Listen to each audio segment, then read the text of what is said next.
Is that sound comfortable or too boomy? Too boomy? All right, good. So tonight is the third and last lecture of this particular series. As I said in the first lecture, it's just a short series of 3 lectures this month, every week. Starting from next month, we shall begin the longer introductory course again, which is composed of 6 or 7 lectures. And just for your notebooks, that begins on March the 12th. So if any of you want to continue this introductory series, please do come along then. And it'll take place, that series of lectures will take place not here, but at the Friends House in the Euston Road. Friends House, right opposite Euston Station. So you'll be most welcome if you want to come. Last week, we went into the invocation of Nam-myoho Renge Kyo quite deeply. And I hope those of you who were at that lecture gained some idea of the workings of this invocation, which is the fundamental practice of Nichiren Buddhism. And that is also known, the invocation of Nam-myoho Renge Kyo is known as the first great secret law. Secret in that it was known only to the Buddhas until it was revealed to everybody by Nichiren Daishonin when he declared Nam-myoho Renge Kyo on the 28th of April, 1253. So today we're going to talk about the second of those 3 great secret laws, which is the object of devotion, or Gohonzon. Gohonzon. There is a third great secret law, which we shan't be dealing with in any lecture, which is known in Japanese by the word kaidan. Kaidan meaning sanctuary. The sanctuary in which the object of devotion is enshrined. And those 3 great secret laws, as they're known, make up the one great law of the lotus, Nam-myoho Renge Kyo. So that third great secret law wasn't finally realized until the 12th of October, 1972, when the final great sanctuary for the main Gohonzon, or object of devotion, was built at the foot of Mount Fuji in Japan, in accordance with the will of Nichiren Daishonin more than 700 years before. So Nichiren Daishonin said, when the time is right, you should build the sanctuary at the foot of Mount Fuji in the most beautiful country in the land. And as I say, this was achieved on the 12th of October, 1972, nearly 700 years later. So, of course, that sanctuary for the Dai Gohonzon, or the supreme object of devotion, had to be built in such a way that it provided facilities for people from all over the world who practice Nam-myoho Renge Kyo to come to visit that supreme object of devotion and express their determinations and prayers in front of it. And of course, such a building must be great in size as well as in beauty. And it wasn't until 1972 that the followers of Nichiren Shoshu Buddhism rose to a figure where such a building could be constructed and completed. So today, as I say, we're going to talk about the second law, which is the object of devotion itself. So if you think about those 3 great secret laws, they have a complete cohesion. That is to say, you chant Nam-myoho Renge Kyo to the object of devotion, which is the second of the laws, in the sanctuary. So the Gohonzon is available to all of us. anyone who practices Nichiren Buddhism, provided they are willing to make the commitment of protecting and practicing to the Gohonzon, may receive one. In which case, of course, one's own bed sitter or one's own sitting room or wherever becomes the kaidan or sanctuary so far as our Gohonzon is concerned. This is like the center point of one's devotions and is known as the Buddha's land. And the Buddha's land, because of one's devotions, spreads further and further outwards from that main sanctuary. So there is a complete cohesion between the three laws which make up the one law of Nam-myoho Renge Kyo. So to get on to talk about the Gohonzon in some detail, in the early days of Nichiren Daishonin's teachings, after he declared Nam-myoho Renge Kyo in 1253, people practiced without the Gohonzon. And the reason for this was that, of course, they were at the very beginnings of their understanding of this faith. Today, we may practice for 3 months, or 6 months, or 9 months, or however long it may take us to make up our minds to commit ourselves to Buddhism. And receiving the Gohonzon is like that commitment. But of course, today also, we have an amazing amount of facilities available to us to help us to understand Buddhism, which were not available to people in those days. We have books of many different sorts. There are many members who practice for far longer than we may have done, and so on and so on. So therefore, the teachings can be made available very much more easily. Also, of course, there are communications today which didn't exist in the 13th century. And perhaps most important of all, just as the Buddha said, people are more and more having the intellectual capacity to see the need for Nam-myoho Renge Kyo and to place it in its right context in this universe in which we exist. So after some long time, Nichiren Daishonin then began to give a few Gohonzons, objects of devotion, to certain of his followers who were advancing the best in faith. In other words, who would be able to appreciate the need to have a Gohonzon in order to help them with their practice and with the advance of the reformation of their lives, which the practice involves. And these Gohonzons were developed more and more, still comparatively few in number, until finally, in 1279, on the 12th of October, Nichiren Daishonin inscribed what is known as the Dai Gohonzon, the Supreme Gohonzon, which, as I said, is enshrined and still is enshrined at the foot of Mount Fuji, at the head temple of Nichiren Shoshu, which is called Taisekiji. So this was a gradual progression. And the inscription of the Dai Gohonzon by Nichiren Daishonin was really the culmination of his purpose in life, his mission, if you like. Because through the inscription of the Dai Gohonzon, he was able to perpetuate Nichiren Shoshu Buddhism into the future after he died. The reasons for that I'll explain a little later. So a Gohonzon is in fact a piece of parchment paper, or it can be made of wood. And it is the central object of our practice and can hang with ease in any sort of room. Therefore, easily available to everybody.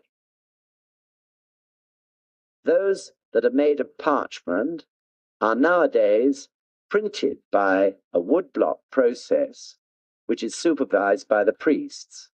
The original of those prints being inscribed by the high priest of the day. So not so long ago, last year, the 66th high priest died, and we now have the 67th high priest, who is called Nichiren Shonin, who lives, of course, at the head temple in Taisekeji. And he now is the one to whom the heritage of being able to inscribe a Gohonzon has been passed. And this has come down all the way through the generations and the centuries from Nichiren Daishonin's time to today. When they make the Gohonzon from wood, this is a process which is quite always kept quite secret, but this is the process where they take the inscription transfer it from the original parchment onto a piece of camphor wood. Camphor wood being most resistant to attacks from insects. And usually where a Gohonzon is of such a nature that it's going to be used by a great many people, i.e. in a temple or a community center, they will make that wood block, the actual wood block, immediately after the parchment has been inscribed. And that is then kept until the parchment Gohonzon wears out, which it naturally does in the end, and then it is replaced by the wooden one. So that's just a few bare facts to begin with for those of you who have not so far really encountered or known much about what a Gohonzon is. The honorable object of devotion. Japanese people make it even more polite because they say usually Gohonzon sama, which means Mr. the honorable object of devotion.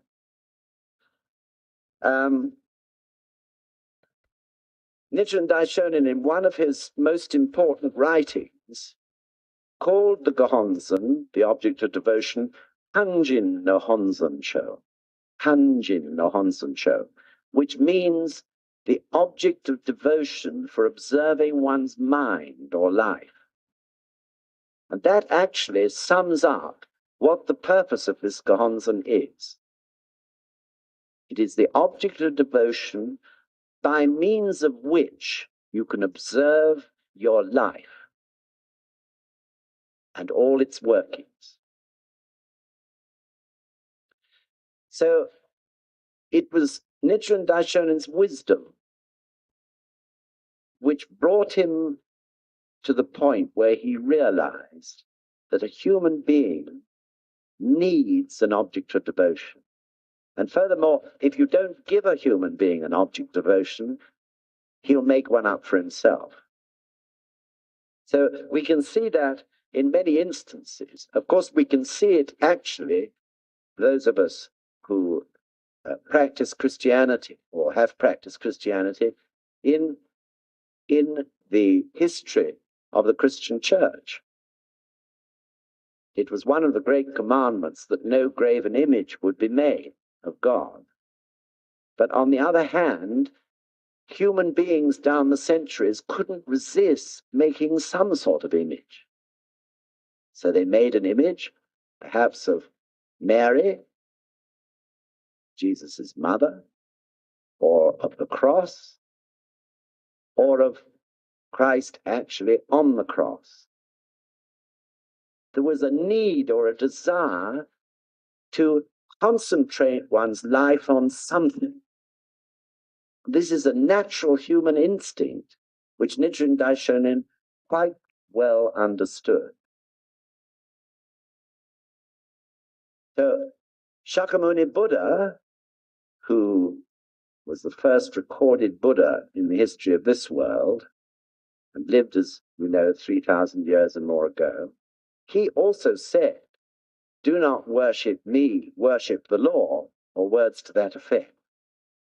But nevertheless, down through the ages, from his time, human beings again couldn't resist this desire to make something concrete to concentrate their minds on. So all over the Far East, one finds statues of the Buddha, lying down, resting, meditating, laughing, in all sorts of different positions. Some are made of gold, some of turquoise, some studded with precious jewels, other made of marble, and so on. So there is, you can't get away from it, an innate desire in a human being to have an object of devotion. And most religions, in one way or another, have reached that conclusion that an object of devotion is necessary. Of course, in the primitive religions, tribal religions, this was very obvious. They made totem poles, strange-looking statues in wood, and so on. So it is man's need, and as I say, if he doesn't find one through the wisdom of someone else, he'll make one up. So if you look now at this materialistic age, which began perhaps, you could say, 250 to 300 years ago, as man became disillusioned to a great extent with the religions of the day of our contemporary times, he turned his attention to other forms of objects of devotion. It may have been money, it may have been sport, it may have been girlfriends, it may have been a pet dog, but one way or another, they always struggled to concentrate their lives on something. And of course, the trouble with these objects of devotion in this materialistic age is that they're most impermanent, aren't they? If you make your girlfriend your object of devotion and you adore her unceasingly for a year or even 2 years, you never know quite what's going to happen next. She may meet someone else. She may become sick. She may have an accident. So many things can happen to make that object of devotion shake and even disappear. People behave in amazing ways with their objects of devotion. And I never fail to remember when I give this lecture that when I first gave a lecture on the Gohonzon, which was in Japan quite a few years ago, just that very day there'd been an article in the Japanese newspapers about a businessman whose passion was golf. And he'd been playing golf in Brazil. And his golf ball went onto a tee and disappeared into the bushes the other side. When he went to fetch it, he couldn't find it. And he realized from some giggling that a small boy had taken it. And as he walked towards him, the boy ran away. And this man pulled a pistol out of his pocket and shot him. Now, that, I mean, is utterly insane and almost in a terrible way laughable. But the fact is that that man's object of devotion was his game of golf. His life was totally taken up by it. And I dare say, when you think about it, you perhaps know people whose lives are totally taken up in some way with perhaps a sport. It affects every moment of their lives. They think of it all through the week. If possible, they try to make their business appointments around games of golf. It takes precedence often over their families and totally absorbs their life until something changes. Maybe they get a bit too old for it, or maybe for some reason known only to themselves, their passion turns from golf to a girlfriend, or to sports cars, or whatever. But this is innate in human life, that mankind needs an object of devotion and goes to an extreme extent to invent one for himself, and then is quite absorbed by that devotion until something changes.